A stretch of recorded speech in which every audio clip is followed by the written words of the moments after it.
तोरा पटैली जो तोरा पटैली जो लहरी खाके तोर बहनी के सुपारी गे। मिक्स बार यादव फिल्म्स भोजपुरी सोनू चिन्नी। तोर बहनी के सुपारी गे। नाई बुझी है पागल नहीं बुझी है लाचारी गे।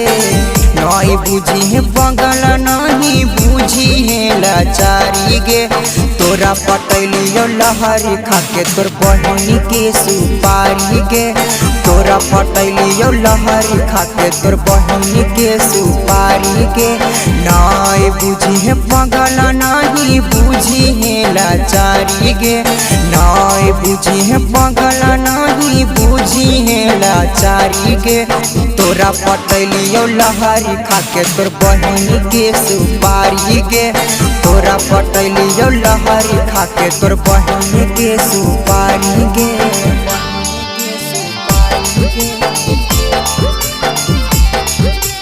तोरा पटैली जो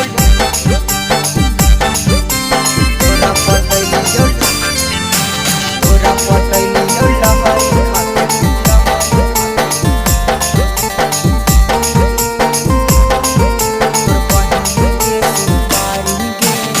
चल जाइमी छोड़ी के हमारा नहीं हो छौड़ी दुख गे। सब दिन देतौ तोरा बहिनी हमारा सुख गे। चल जाइमी छोड़ी के हमारा नहीं हो छौड़ी दुख गे। सब दिन देतौ तोरा बहिनी हमारा सुख गे। नाई जाके भटकब छौड़ी दोसरा दुआरी गे।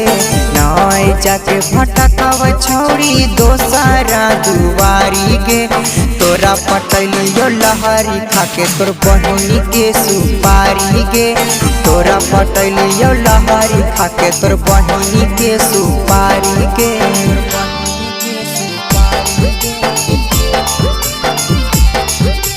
तोरा पटैली जो तोरा पटैली जो तोरा पटैली जो लहरी